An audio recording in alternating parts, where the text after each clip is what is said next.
Welcome to Get the Balance Right, a podcast for creative entrepreneurs looking to grow their business in a healthy, sustainable way. I'm your host, Heather Zeitzwolf, CPA and business advisor. Each week, you will learn actionable steps to streamline your processes, increase your profits, and make a bigger impact as a purpose-driven leader. Join me in conversations with CEOs and renegades in digital media, marketing, advertising, and design. Want to ignite your passion for business? Then let's get started.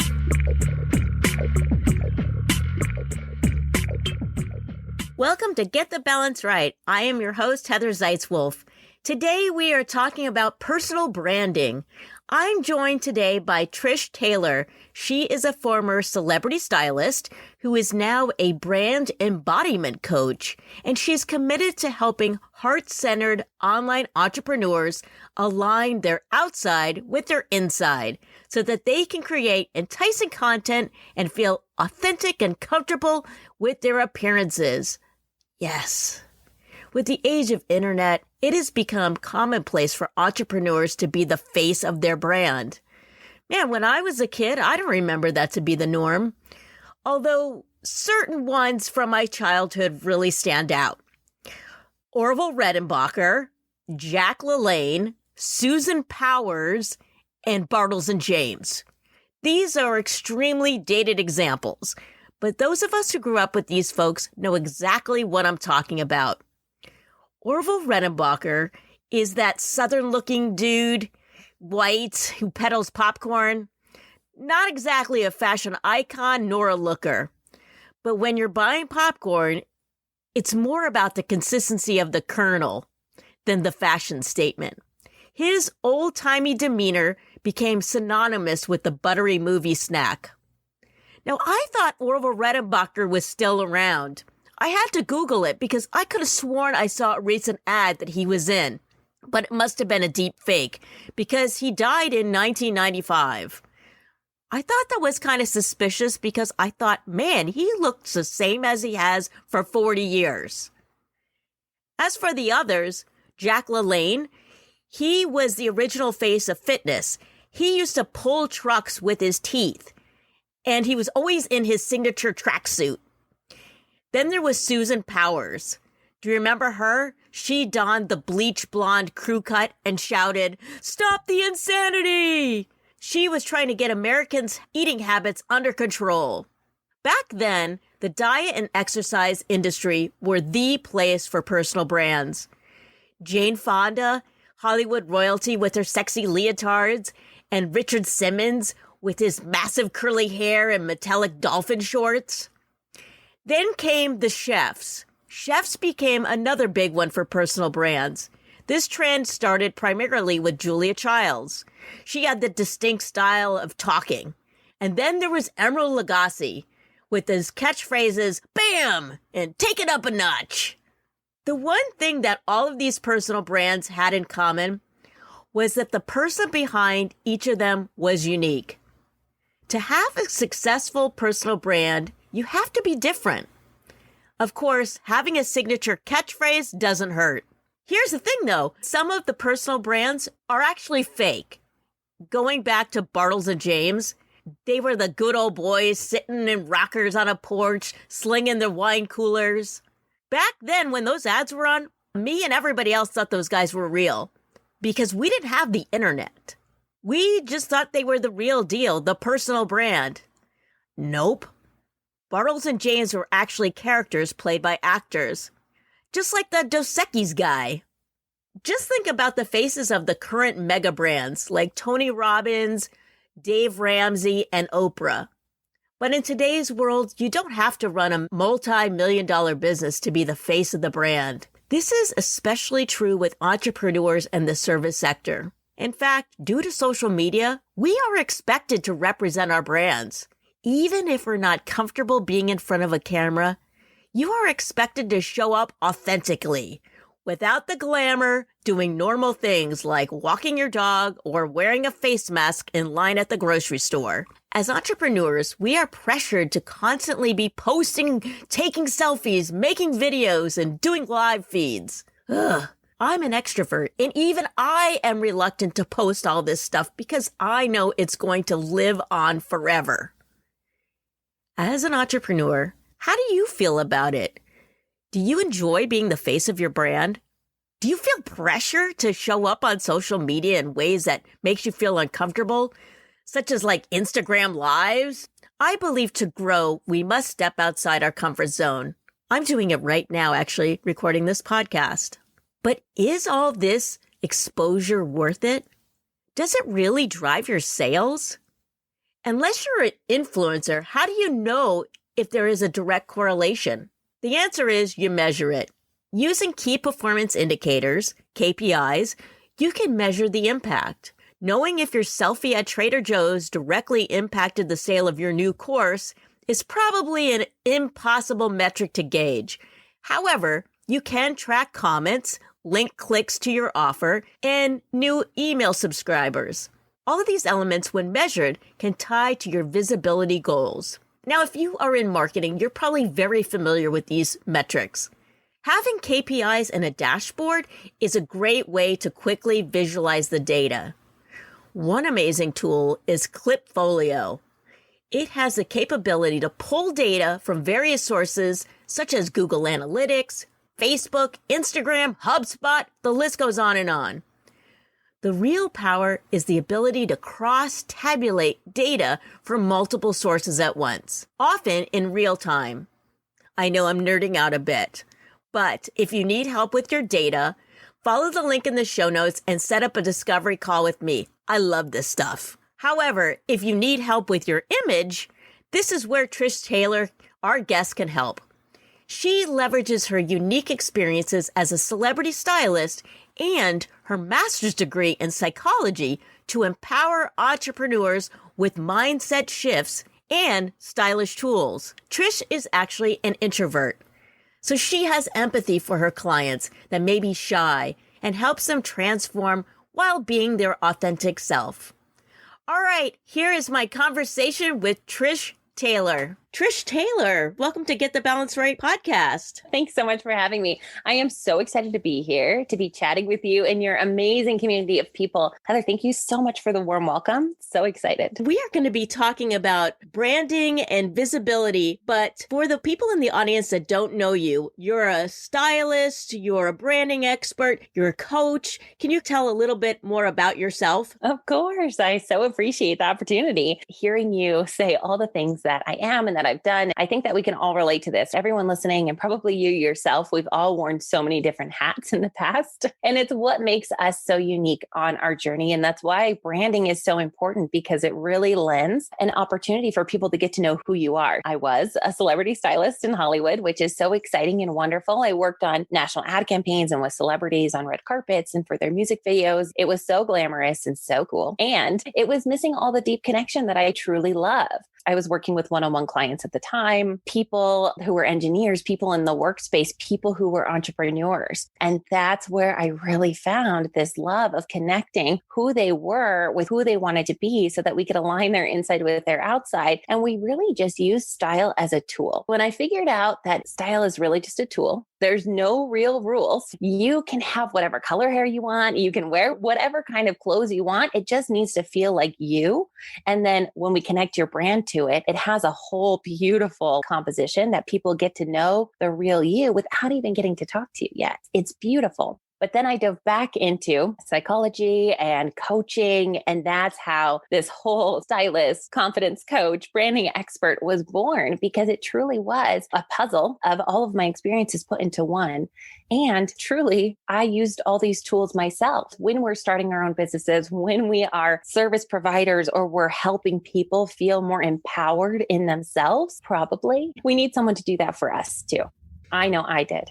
So you're coming from this place of not only are you a stylist, you have a master's in psychology. You mentioned some things that really ring true for me. Obviously, I've got bright red hair today. People can't see me, but I am an accountant. Those two things don't usually go hand in hand. A professional type role like that, maybe you're a lawyer, you're expected to wear a suit and a tie. I call it wearing a costume, but you were talking about being authentic in your style. Can you explain being authentic? Oh, I'm so grateful that you brought this up because that is how it all started with me too. We put on this facade, and using style as a tool, it does help you step into this persona of who you want to be. And when you're working in a corporate space or you're working in a particular industry where you don't quite feel worthy enough to command the authority of the space or command attention, yeah, we slip into this character of sorts and we feel like, oh, maybe I just need to put on that blazer, or maybe I need natural looking color hair, or maybe she'll respect me more if I'm wearing this type of thing. And I've definitely worked with people in that capacity. And as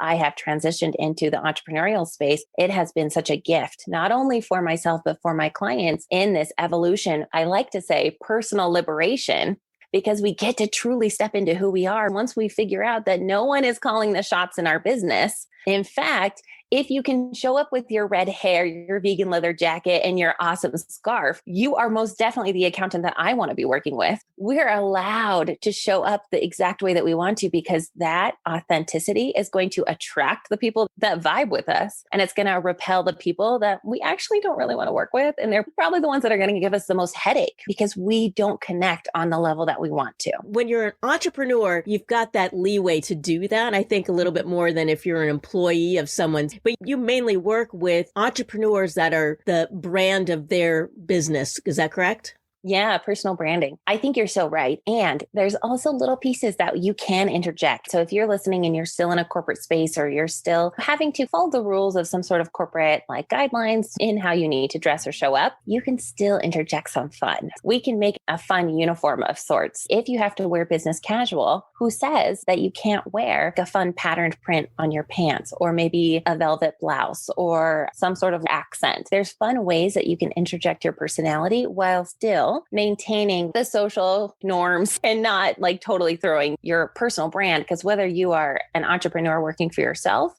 or you're in a corporate environment, you are still your own personal brand, your own personal flavor. And that's the person, that flavor that they want to bring up to the next level, or they want to pitch you to a client or refer you to somebody else. Yeah. And I call it wearing a costume when I have to wear something that doesn't really feel like myself.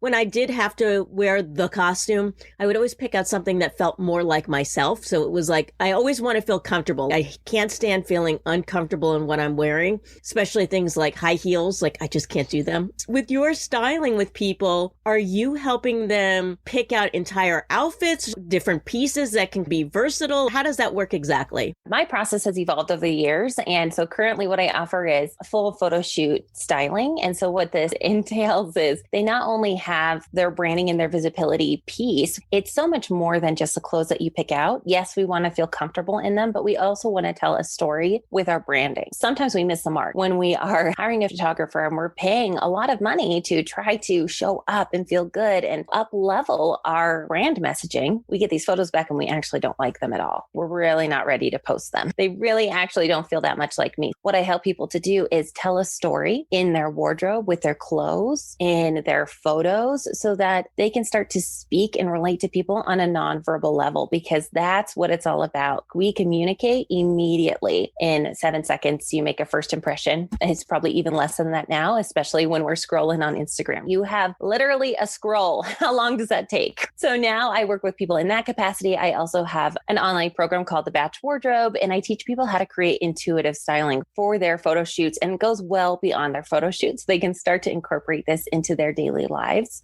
They don't feel trapped in leggings just because they're working at home. They can create this fun uniform that feels like them, that feels comfortable. Like you said, if it's not heels, it's not heels. And you don't have to feel bad about that. If it's leggings, cool. Let's find the one that feels the best on your body. And then I also work with people in developing their confidence. I have a community called Claire Confidence, where we dig a little bit deeper and we truly develop this trust in ourselves to show up and trust that this big dream that we have is for us, that we are ready to show up, that we don't have to play by somebody else's rules. And that was really instrumental for me in my own journey, because I had all the things. I had the fancy degree. I had the cool background, a celebrity stylist. I had the great clothes. I didn't feel confident in my body. I didn't feel confident showing up and being seen. I did not feel ready. I can help people from the outside in, but really what we need to do is align the inside out. There's so much pressure now, more than ever, about visibility because everything is online and you have to show up for your brand. And for people that don't mind hamming it up for the camera like myself, it's easy. But there's so many people that feel uncomfortable. With your psychology background, it seems like that must really help you with people on photo shoots. How does that work out? It really just helped me hold so much space. And that's really what it is. It's creating a really safe container for someone to just feel ready. It's like a big exhale. Oh, this actually isn't so hard. Oh, it actually isn't that scary. And then we take a moment to just recenter why it is that you're actually doing this. There's a reason why you're putting yourself through these mental gymnastics, getting out in front of a camera when you're not comfortable. If you're not comfortable hamming it up, and even if you are comfortable in front of the camera, there's a deeper reason why you're doing it too. It's not just to get our picture taken. That's fun, like cool for posterity. But there's a reason why we want to get out there. There's a reason why we want more people to know about what it is that we do, because we have a reason that we want to show up and be seen. That's how I help people recenter and rewire these limiting beliefs, these fears, and these self-judgments that are really so unwarranted because you are so amazing. We're just attaching our own self-worth to other people's image, to other people's goals or financial status or whatever it is. Yeah, it does seem like there's so much pressure for being visible all the time. If you're putting yourself branding out there, you're supposed to be doing videos all the time. Now, I said I like to ham it up, but at the same time, I do not like to make these constant videos. Do you have any tips for people to be more visible if they feel uncomfortable doing video versus photography? I think to just start small, start doing the things that you like to watch. If you like watching Instagram Reels, maybe try it out. If you're not a video person, maybe you don't start there. Maybe you start with a podcast. You want to feel comfortable showing up in the way that feels good to you. And also there's so many beautiful tools and affirmations that you can start to reframe the things that you're thinking, the things that are making you feel like you're stuck and frozen in this space. I guess I should be doing that because that's what everybody's saying. The major narrative out there is done is better than perfect. I tend to disagree. I don't think that things need to be perfect, but I do think you need to feel convicted about showing up, because I spent a lot of time showing up and doing the done is better than perfect thing. And I ended up building a business that I was not excited to talk about because I was just going through the motions. I was making the videos. I was showing up nervous. I was showing up afraid. And sure, the video making process got easier, but what I was saying was not really authentic to what I wanted to be sharing. And so if we can strip down the things that you want to be saying, how you want to be seen, then we can show up more confidently. And I swear to you, it becomes so much easier to put yourself out there, to make a reel, make a video, to join someone on a podcast. If you are convicted in the things that you have to say, I just did a whole energy healing actually on this inside of Clear Confidence for visibility. We worked through tapping, which is EFT. So I don't know if your audience is familiar with that, but you can tap on meridian points of your body. And you can't see me right now because we're on a podcast, but I'm tapping with my 2 fingers on my eyebrow, on the top side, on the left side. And what this does is it stimulates different pressure points in your body, and it helps you to reframe your thoughts and feelings around specific emotions that are coming up. This month specifically, because I know getting more visible is for sure a goal on people's new year, new goals checklist. It's scary for some of us. So we tapped through some limiting beliefs, and we did a guided visualization, and we did an expansive journaling together. My goal, my hope and intention for that is to dig a little deeper, to find the root cause of why you actually don't like video, because probably it's not because we don't like the video concept. We all get lost on social media from time to time. It's probably because there's actually a deeper reason why we're a little bit scared.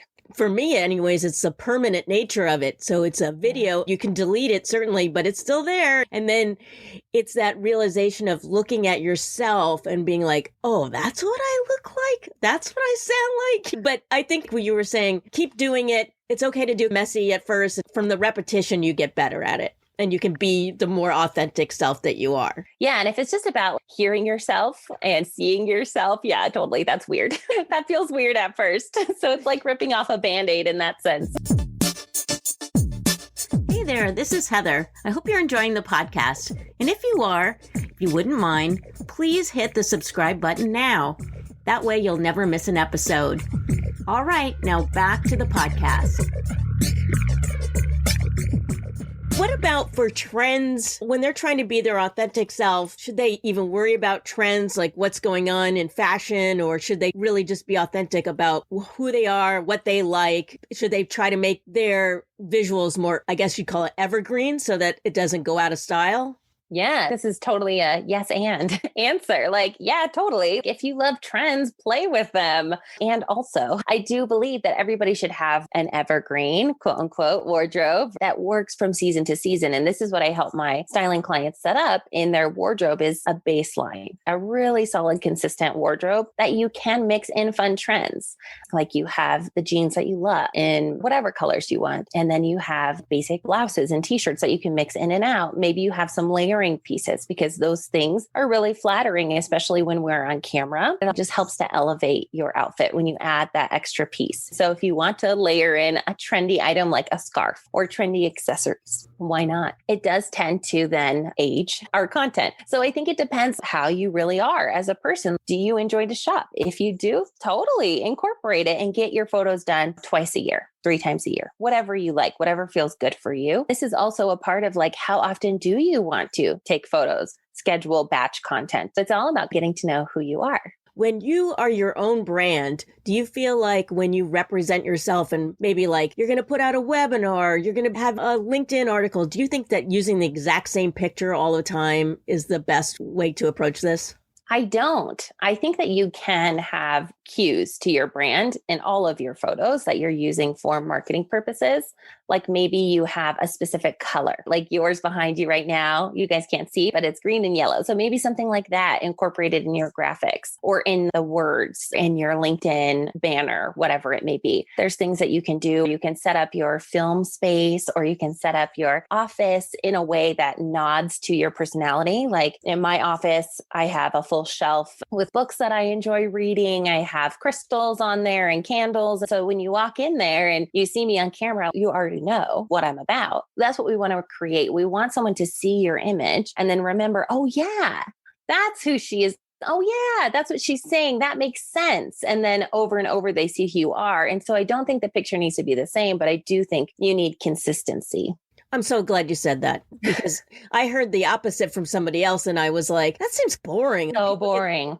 We are in this crazy world now where everything is on Zoom and people have to show up. They're probably in their house. Maybe they've got some kids running around. In my case, I've got cats that sometimes enter the camera. How should people show up on camera? I know it's easy to get comfortable and just wear sweatpants and leggings all the time when you're home. What do you recommend for visibility with Zoom meetings? I think it depends what type of Zoom meeting, but the overarching question you can ask yourself is, how do I want to be seen? How do I want people to see me? If it's super casual, then that's the image that you want to project, like the work from home vibe. You wear what you want and do what you want, and it's all good. That's your brand. But if we're a little bit more fun, like we have a little bit more style, a little bit more edge, a little bit more quirk, then let's show it. Let's feel safe in expressing ourselves in that way. And as far as the cats go, I know when I'm watching videos and I see a cat walk through it, I will almost always stay longer because I'm a big fur baby friend. I want to see the real life. It's so endearing when you're watching someone that you're excited to maybe work with and you just want to get to know their personality a little bit more because you're just not sure yet. No one wants to see a robot reading from a teleprompter in their 3-piece button up, whatever. We can't relate to that. Let's have more fun. Let's not let it be boring. It's funny in the beginning with the whole Zoom stay at home thing, people were really casual. And then it seems like now people are dressing up a little bit more. At least I know that I am. I wore yoga pants like way too much this past year. I totally think people have noticed too, your productivity sometimes drops when you're not ready for the day. It's almost as if you can use your clothing, you can use whatever things in your home, if you want to set an intention that, oh, this means I'm getting ready for the day. So if it means you're taking off your jammies and you're putting on whatever it is for the day, that makes you feel ready to show up, do that. I know for me, I never ever would have showed up on Instagram without makeup or my hair perfectly done. I have super curly hair and no eyelashes and like super blonde eyebrows. I didn't feel ready to be seen. And so if I didn't do my hair and makeup, I didn't show up. I'm so grateful to say I've done a lot of work around this, and my brand in and of itself is just be you. And so now I can show up with my fun, curly, crazy hair, and I can show up with no makeup, and I will just say what I want to say. And I feel empowered to do so. Did you see all of those memes and videos of people like standing up in their Zoom call and they have like pajamas or undies on the bottom, but they're super business professional on the top? So we don't want to get caught with our pants down, literally. Like you want to feel good in what you're wearing and what you're saying. It's just that. It's like setting your intention for your morning to start the day the most successfully as you can. I agree. I always find that I work better when I take my slippers off and I put on my shoes. I can't work in slippers. So Trish, you are participating in some really interesting things. You have volunteered with the Boys and Girls Club as an art director. What is that about? Yeah. When I was exploring psychology and clinical counseling, I was really excited about art therapy. Honestly, now that I look back, you can connect all the little dots of your life. It was truly about expression. And for so long, I felt like I couldn't express myself as a child, especially as a young adult into my adulthood. I was always allowing myself to be put inside of someone else's box. At that point, I was exploring. I was exploring different avenues for my own personal liberation journey. And so I volunteered at the Boys and Girls Club. I worked with kindergarten and first and second graders, and they were just so much fun. And talk about like the joy that you see every day with the kid who is just totally in their authenticity and just expressing tears, joy, laughter, all of the things all of the time. So that was beautiful. It was a really fun experience. And you also donate towards two charities, Dress for Success and Dress Member. Can you tell the audience a little bit about both of those? Yeah. So Dress for Success is a local organization in Orange County, California. And so for a long time, every Friday, I volunteered there as a stylist as well. And what they do is they help people who were incarcerated, people who are getting back into the job market, dress for their interview. And then they offer job preparedness courses and interview readiness services and things like that. I was helping them feel prepared, feel ready to re-enter society in a way that made them feel good. And oftentimes I'd work with youth, like people who were 16 and 17, getting ready to come back into the world. And it was beautiful. And this is really where this transition in my own life started too. I have chills just thinking about it, like tears when they see themselves in the mirror, or moms with kids who've been out of work for 17 years and getting ready to get back into the workforce and just seeing themselves in a suit with a fancy pair of heels. I know we talked about putting on a costume, but it's more of this costume became their like superhero cape. Like they stepped into this worthiness. And sometimes when we're curating these tools around us to help us faith it till we make it, maybe you don't believe in yourself yet, but maybe if we put this one thing on, it will help us get a little closer. There is something about putting on a really nice suit that makes you feel more important. It does give you confidence when you go into a job interview and you look nice. Is this one of these organizations where they take clothing donations? So if you have something that's not been that worn, that you're not wearing anymore, you could donate to them?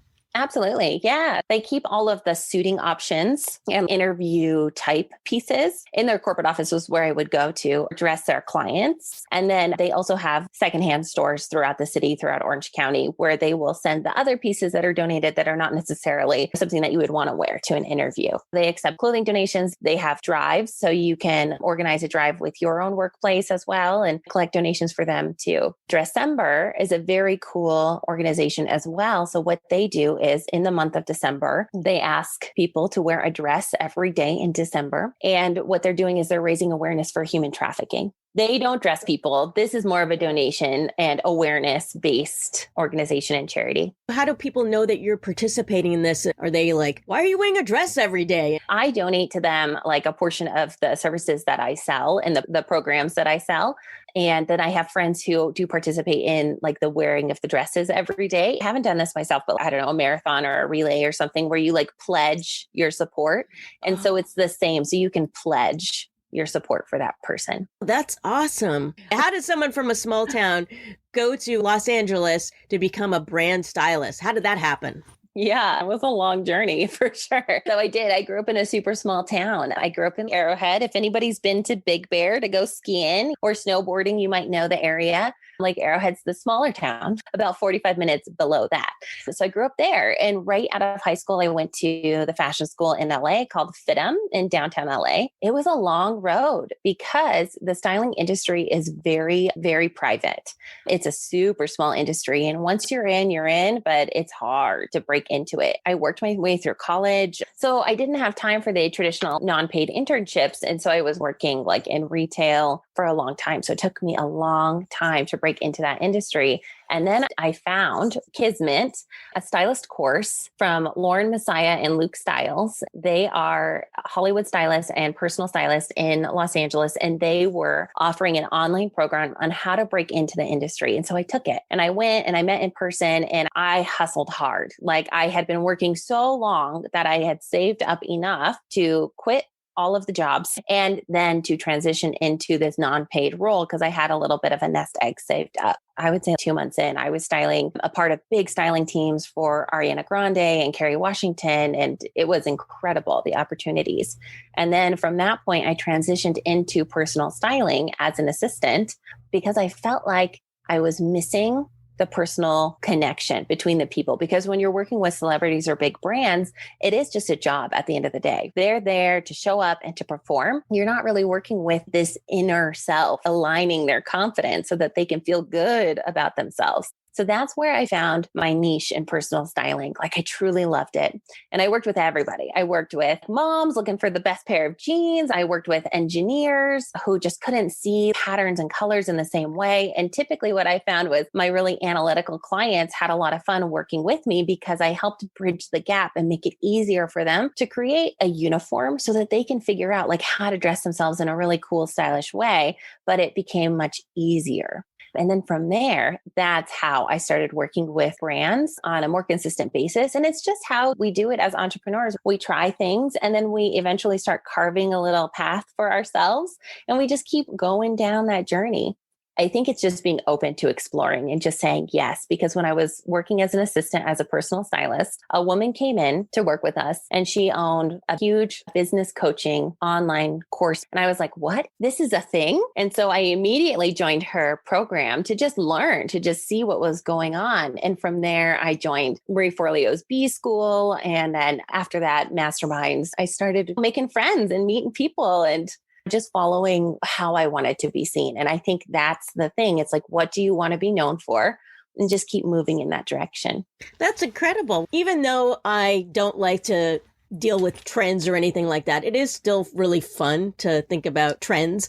Are there any new trends that you think are coming up, maybe you've already seen, or maybe you predict are going to happen in 2021? I think like athleisure is going to be even bigger than it was last year. We're all about making comfort more polished. I think that is going to be the biggest trend. Comfortable pants, comfortable tops, comfortable jackets in materials that feel good for you to snuggle up on the couch and work from home. I think we're doing it right. Not so much pressure. Let's just have fun with our accessories like cool scarves and cool hair pieces and glasses. Let's blend utility with trend here. And I'm going to get myself a really cute pair of blue light blockers for my glasses. Yeah. We've talked a little bit about how people can work with you, but can you tell us specifically, where do you hang out on the internet? What's your website and all of those things? I would love it if you come and say hello. Honestly, I think that's just so much fun. I hang out on Instagram a lot, so you can find me there. My Instagram handle is trishtaylor.co, and that's the same for my website as well, trishtaylor.co.